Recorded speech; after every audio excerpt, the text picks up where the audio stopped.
बिस्मिल्लाहिर्रहमानिर्रहीम। अस्सलाम वालेकुम students, my name is Mohammad Shoaib. Students, आज जो हम स्टार्ट करने जा रहे हैं सेकेंड ईयर के चैप्टर नंबर 13 के numerical problems. So numerical problem number first है कि at what distance from a long straight wire carrying a current of 10 ampere is the magnetic field is equal to the earth's magnetic field of 5 multiplied by 10⁻⁵ tesla. एक wire है, इसमें जो है हमारे पास 10 ampere current flow कर रही है और उसके अराउंड जो मैग्नेटिक फील्ड प्रोड्यूस हो रही है वो कितनी है, 5 मल्टीप्लाइड बाई 10⁻⁵ टेस्ला। अब हमने क्या फाइंड आउट करना है? हमने फाइंड आउट करना है what distance from along wire, उस वायर से जो हम कितने डिस्टेंस पे होंगे कि हमारे पास मैग्नेटिक फील्ड इतना हो। सो गिवन डेटा है हमारे पास, हमें जो है करंट गिवन है आई की वैल्यू जो कि 10 एम्पियर, मैग्नेटिक फील्ड बी की वैल्यू हमें गिवन है 5 मल्टीप्लाइड बाई 10⁻⁵ टेस्ला, ये गिवन। उसके बाद जो है रिक्वायर्ड डेटा जो है, रिक्वायर्ड डेटा है eight what distance. So distance हमने फाइंड आउट करनी है। राइट, इसको मैं आर से रिप्रेजेंट कर लेता हूँ, इसको हमने फाइंड आउट करना है। Now solution. So students, according to Ampere's law, B multiplied by L is equal to mu naught times I, mu naught times I. तो इसको थोड़ा सा और भी एलाबोरेट कर लेते हैं। हमारे पास आ जाएगा कि बी मल्टीप्लाइड बाई, अब एल जो हमारे पास लेंथ है उस magnetic field around the conductor, तो अराउंड द कंडक्टर जो हमारे पास फील्ड होते हैं सर्कुलर फील्ड आ रहा होता है और उसकी जो लेंथ होती है, सर्कल की लेंथ हमें पता है सर्कमफेरेंस 2πr, तो इस एल की जगह हम 2πr पुट कर लेते हैं is equal to mu naught I. हमें इस r की जरूरत है तो 2b 2π पे डिवाइड कर लेते हैं on both sides, so we get r is equal to mu naught I divided by 2π and b। अब इसमें जो है हम वैल्यूज पुट करते हैं, पुटिंग वैल्यूज। तो जब हम इसमें वैल्यूज पुट कर लेते हैं हमारे पास रिजल्ट आ जाएगा कि r is equal to mu naught, ये जो है हमारे पास कांस्टेंट है जो कि बराबर है 4π मल्टीप्लाइड बाई 10⁻⁷। आई की वैल्यू हमें गिवन है करंट 10 एम्पियर डिवाइडेड बाई 2π, पाई की वैल्यू है 3.14 मल्टीप्लाइड बाई b जो कि गिवन है 5 मल्टीप्लाइड बाई 10⁻⁵। अब इसको जो हम कैलकुलेट करते हैं और रिजल्ट चेक करते हैं। तो जब हमने इसको कैलकुलेट कर लिया तो हमारे पास रिजल्ट आ गया r is equal to 0.04 metre. तो इतने डिस्टेंस पे हमारे पास जो है अब मैग्नेटिक फील्ड क्या होगा, 5 मल्टीप्लाइड बाई 10⁻⁵ टेस्ला। सो अगर आप जो स्क्रीनशॉट लेना चाहते हैं तो आप स्क्रीनशॉट ले सकते हैं। Numerical number 5, a wire carrying current 10 milliampere experience a force of 2 Newton in a uniform magnetic field. What is the force on it when current rises to 30 milliampere? एक वायर है जिसमें हमारे पास 10 मिलीएम्पियर करंट जो है वो flow कर रही है, तो वहाँ पे जो फोर्स को एक्सपीरियंस किया जाता है वो कितना है, 2 न्यूटन फोर्स, और उसको हमने मैग्नेटिक फील्ड में रखा है। अब अगर हम करंट की जो है मैग्नीट्यूड को इंक्रीज कर ले, कितना 30 मिलीएम्पियर तक करें तो उसके ऊपर कितना फोर्स लगेगा। गिवन डेटा है हमारे पास करंट, लेट इसको हम नाम देते हैं I1 is equal to 10 milli ampere जो कि बराबर है 10 मल्टीप्लाइड बाई 10⁻³ एम्पियर। फोर्स जो लग रहा है इस केस में, लेट सपोज इसको मैं F1 का नाम दे रहा हूँ, तो ये कितना है 2 न्यूटन। अब मैग्नेटिक फील्ड तो यूनिफॉर्म है, अब कहते हैं कि अगर हम करंट को इंक्रीज कर लें, राइज कर लें, तो लेट I2 जो है हमारे पास है 30 मिली एम्पियर जो कि बराबर है 30 मल्टीप्लाइड बाई 10⁻³ एम्पियर। अब कहा जाता है कि what will be the force, इसके ऊपर फिर फोर्स कितनी लगेगी इस वायर के ऊपर अगर हम करंट को इतना करें। तो रिक्वायर्ड जो है हमसे F2 मांगी जा रही है, सही है। Now solution, we know that, हमने एक फार्मूला पढ़ा था फोर्स का कि हमारे पास F is equal to BIL, हमने पढ़ा है force is equal to BIL। Let यहाँ पे मैं लिख लेता हूँ क्योंकि B तो दोनों के लिए सेम है, वो यूनिफॉर्म मैग्नेटिक फील्ड है, करंट जो है 10 मिलीएम्पियर हो या 30 मिलीएम्पियर हो। लेंथ ऑफ द कंडक्टर वो भी सेम होगा क्योंकि उसी वायर में जो है करंट पास हो रहा है। तो लेट मैं लिख लेता हूँ कि F1 is equal to B1 I1 and L1।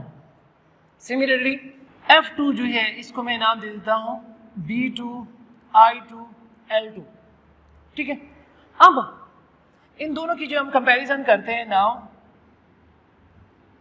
F2 divided by F1 is equal to, अब F2 की वैल्यू क्या है, B2 I2 L2 divided by F1 है B1 I1 एंड L1।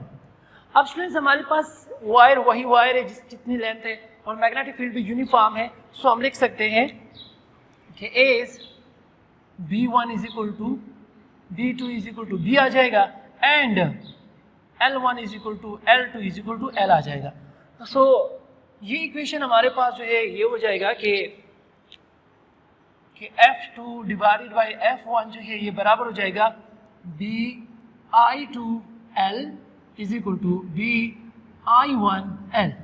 सो इस केस में ये B के साथ कैंसिल, L के साथ cancel, so we get that कि F2 divided by F1 is equal to I2 divided by I1।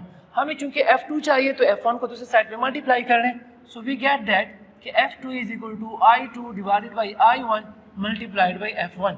अब इसकी वैल्यूज पुट करते हैं कि इसकी वैल्यूज हमारे पास है कि F2 is equal to I2 की वैल्यू हमारे पास है 30 milli ampere, so 30 multiplied by 10 power -3। I1 की वैल्यू हमारे पास है 10 milli ampere, so 10 multiplied by 10 power -3 and F1 की वैल्यू हमारे पास 2 न्यूटन। तो इसकी जब हम कैलकुलेशन करते हैं तो हमारे पास ये 10 पावर -3 10 पावर 3 के साथ कैंसिल, ये जब कैलकुलेट हम कर लेते हैं तो हमारे पास रिजल्ट आ जाता है 6 Newton. So result is 6 Newton, means कि जब हम करंट को राइज कर लेते हैं तो वहाँ पे फोर्स जो है वो भी राइज हो जाएगा। तो अगर आप इसकी स्क्रीनशॉट लेना चाहते हो तो आप स्क्रीनशॉट ले सकते हैं। अच्छा स्टूडेंट्स, हमारे पास numerical number 7, a 0.2 meter wire is bent into a circular shape and is placed in uniform magnetic field of 2 Tesla। एक वायर है जिसकी लेंथ हमारे पास 0.2 मीटर, उसको बेंड किया जाता है और सर्कुलर बनाया जाता है और उसके बाद फिर मैग्नेटिक फील्ड जो है उसमें रखा जाता है जिसका मैग्नीट्यूड है 2 tesla. If the current in the wire is 20 milli ampere, अगर उस वायर में करंट जो है 20 मिली एम्पियर पास हो रहा हो, then find the maximum torque acting on the loop.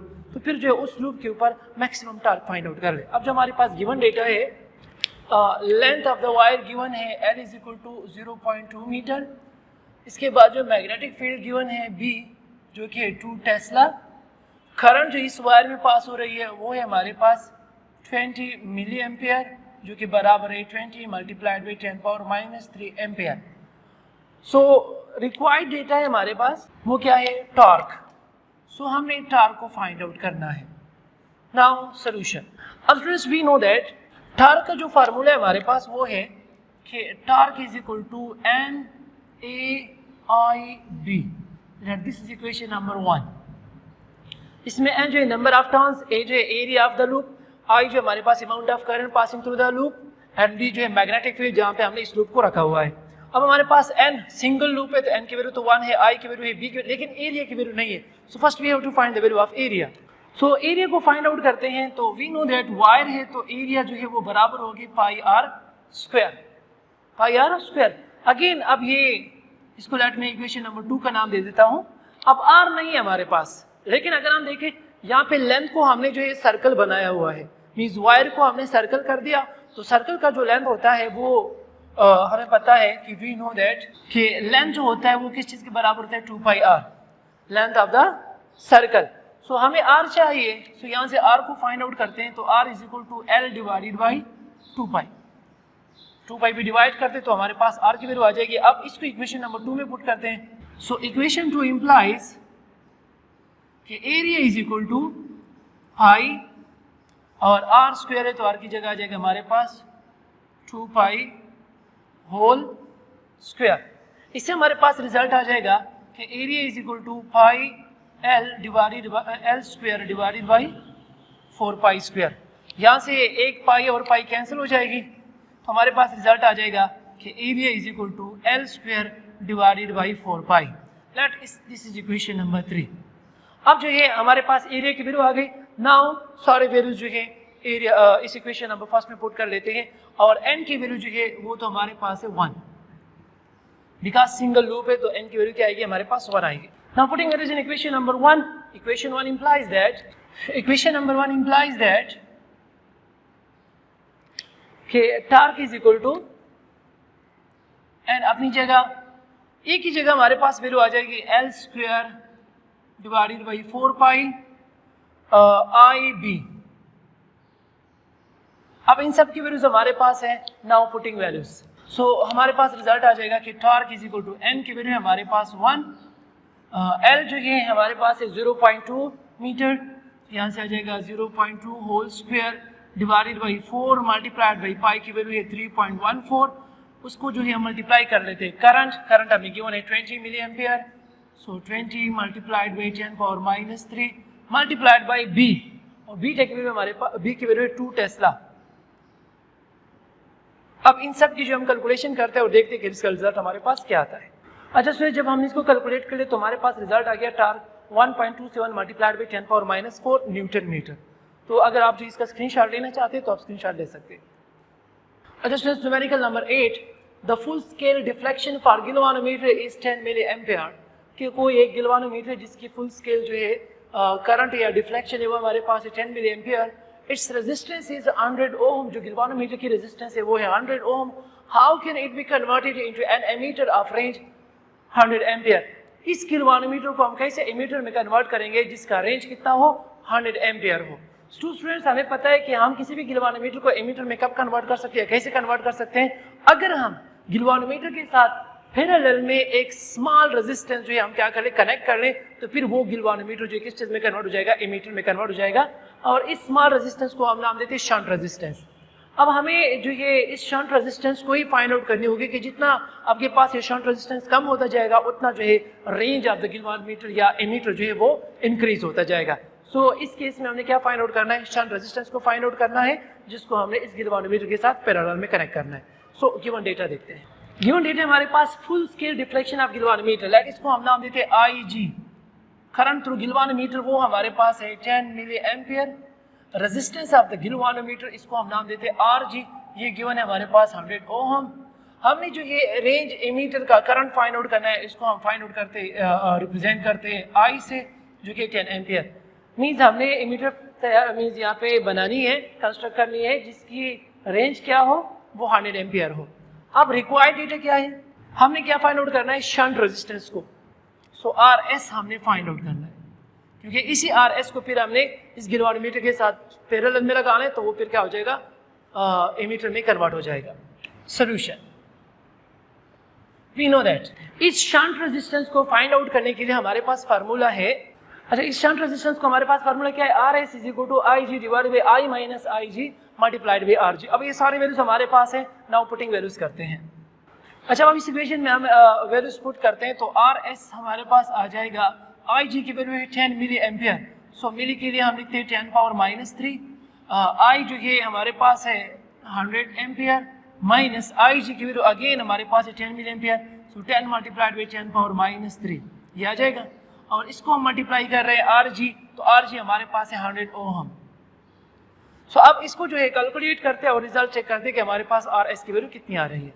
जब हमने कैलकुलेशन कर ली तो हमारे पास रिजल्ट आ गया कि शंट रेजिस्टेंस जो है इज इक्वल टू 0.01 ओम। अगर हम इस गिलवानोमीटर के साथ पैरेलल में 0.01 ओम का रेजिस्टेंस लगाएंगे तो फिर इस गिलवानोमीटर या ये जो हमारे पास एमीटर बनेगा इसका रेंज कितना होगा, 100 एम्पियर तक होगा। तो अगर आप इसके जो है स्क्रीनशॉट लेना चाहते हैं तो आप स्क्रीनशॉट ले सकते हैं। अच्छा student, numerical number 9, how a 5 milli ampere 100 ohm galvanometer is converted into 20 volt voltmeter. हम जो है एक गिलवानोमीटर जिसमें करंट है या जिसका रेंज हमारे पास 5 मिली एम्पियर और जिसकी रेजिस्टेंस है हमारे पास 100 ओम, उसको हम किस तरह एक वोल्टमीटर में कन्वर्ट करेंगे जिसकी रेंज कितनी हो, 20 वोल्ट। सो हमें पता है स्टूडेंट्स कि जब भी हम गिलवानोमीटर को वोल्टमीटर में कन्वर्ट करते हैं तो उसके साथ हम सीरीज में एक हाई रेजिस्टेंस जो है क्या करते हैं, कनेक्ट करते हैं। तो अब इस हाई रेजिस्टेंस की वैल्यू को हम फाइंड आउट करते हैं कि 20 वोल्ट के लिए हमारे पास हाई रेजिस्टेंस कितनी होगी, तो उस रेजिस्टेंस को जब हम गिलवानोमीटर के साथ सीरीज में लगाएंगे तो फिर वो क्या करेगा, वो वोल्टमीटर बन जाएगा जिसका रेंज क्या होगा, 20 वोल्ट। अब हम जो गिवन डेटा चेक करते हैं। सो गिवन डेटा है हमारे पास करंट IG, वो है हमारे पास 5 मिली एम्पियर जो कि बराबर है 10 power minus 3 ampere, 5 multiplied by 10 power minus 3। RG की वैल्यू जो है वो गिवन है 100 ओम और वोल्टेज जो है हमारे पास है 20 वोल्ट। अब रिक्वायर्ड डेटा जो है वो हमने फाइंड आउट करना है RH, high resistance. Now solution, we know that जब भी हम एक गिलवानोमीटर को वोल्टमीटर में कन्वर्ट करते हैं तो और इस RH को हम फाइंड आउट करते हैं तो RH का फार्मूला है हमारे पास कि V divided by IG minus RG। अब इसमें जो है हम क्या करते हैं, वैल्यूज पुट करते हैं, सारे वैल्यूज हमारे पास है, नाउ पुटिंग वैल्यूज। तो हमारे पास आ जाएगा कि RH is equal to V की वैल्यू हमारे पास 20, आई जी की वैल्यू हमारे पास है 5 multiplied by 10 power minus 3 and minus R G की वैल्यू हमारे पास 100 ओम। अब इसको हम सॉल्व करते हैं और चेक करते हैं कि आर एच की वैल्यू कितनी आ रही है। रेजिस्टेंस जब हमने इसको कैलकुलेट कर लिया तो हमारे पास रिजल्ट आ गया 3900 ओम।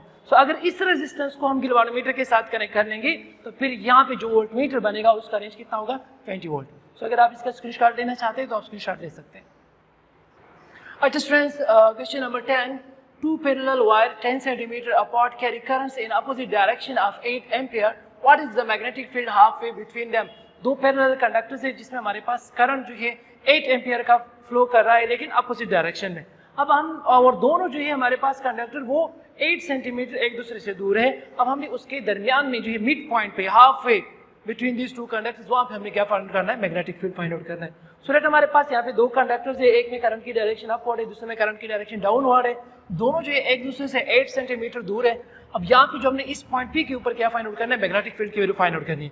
सो यहाँ से यहाँ तक की जो डिस्टेंस है वो है, लेट्स सपोज उसको हम आर का नाम देते हैं जो d/2 के बराबर और हमारे पास है 5 सेंटीमीटर। सिमिलरली इस साइड पे हमारे पास आर जो है यही d/2 मीन्स 5 सेंटीमीटर के बराबर होगी। अब हम इस करंट की वजह से जो मैग्नेटिक फील्ड है और इस करंट की वजह से मैग्नेटिक फील्ड है इस पॉइंट पी के ऊपर जो है हम फाइंड आउट करते हैं। गिवन डेटा हमारे पास d की वैल्यू है 10 सेंटीमीटर, इसको मीटर में कन्वर्ट करते हैं तो हमारे पास आ जाएगा 0.10 मीटर। करंट जो है इसमें फ्लो कर रही है वो है 8 एम्पियर। ठीक है, हमने जो है फाइंड आउट करना है, रिक्वायर्ड डेटा है कि मैग्नेटिक फील्ड एक पॉइंट पी जो हमारे पास हाफ वे है। सो हमने b की वैल्यू फाइंड आउट करनी है। Now solution. सो स्टूडेंट्स यहाँ पे देखते हैं, पहले हम इस conductor number first, let's suppose ये C1 है कंडक्टर नंबर फर्स्ट, ये कंडक्टर नंबर 2। तो कंडक्टर नंबर 1 की वजह से मैग्नेटिक फील्ड इस पॉइंट बी के ऊपर फाइंड आउट करते हैं और फिर कंडक्टर नंबर 2 की वजह से मैग्नेटिक फील्ड पॉइंट बी के ऊपर फाइंड आउट करते हैं और फिर इस पॉइंट पे क्या होंगे, इन दोनों को हम एड अप करते हैं बिकॉज यहाँ पे हमारे पास जो है वो फोर्स ऑफ अट्रैक्शन होगी। तो यहाँ पे हम इन दोनों को क्या करते हैं, एड अप करते हैं। Now we know that according to Ampere's law हमारे पास रिजल्ट है कि b multiplied by 2 pi r is equal to mu naught I. So हमारे पास जो है b की वैल्यू आ जाएगी, दैट इम्प्लाइज दैट कि b is equal to mu naught I divided by 2 pi r। ठीक है, अब हम लेट्स सपोज इसको जो है b1 का नाम दे देते हैं। अब b1 तो म्यू नॉट वो तो कांस्टेंट है, i दोनों में सेम है, 2 पाई और r की वैल्यू ऑलरेडी हम फाइंड आउट कर चुके हैं।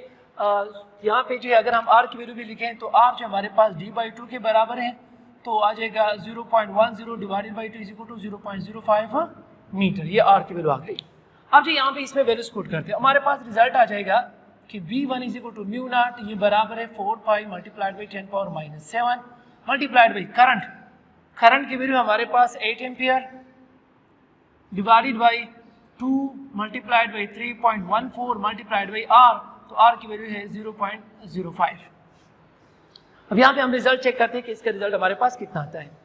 अच्छा स्टूडेंट, जब हमने इसको कैलकुलेट करें तो b1 हमारे पास आ गया 0.00032 टेस्ला, ये इस कंडक्टर नंबर 1 की वजह से। अब कंडक्टर नंबर 2 की वजह से भी फिर कुछ सेम अमाउंट ऑफ फील्ड आएगी बिकॉज करंट तो दोनों में सेम है और डिस्टेंस भी सेम है। सो सिमिलरली b2 जो होगी कंडक्टर नंबर 2 की वजह से उसके बाद उसका मैग्नीट्यूड भी यही होगी 32 टेस्ला। नाउ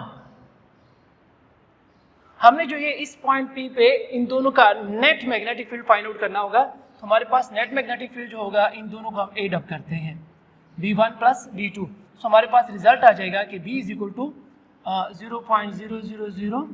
इन दोनों का अब हम एड अप करते हैं और रिजल्ट चेक करते हैं कि इसका रिजल्ट हमारे पास आता है कि b इज इक्वल टू 0.00064 आ जाएगा 64। अगर आप इसको साइंटिफिक नोटेशन में लिखना चाहते हैं तो हमारे पास रिजल्ट आ जाएगा कि b is equal to 6.4 multiplied by 10 power minus 5 tesla which is the required result. So अगर आप जो इसका स्क्रीनशॉट लेना चाहते हैं तो आप स्क्रीनशॉट ले सकते हैं। होपफुली स्टूडेंट्स आपको जो इन न्यूमेरिकल की समझ आ चुकी होगी। Thank you so much.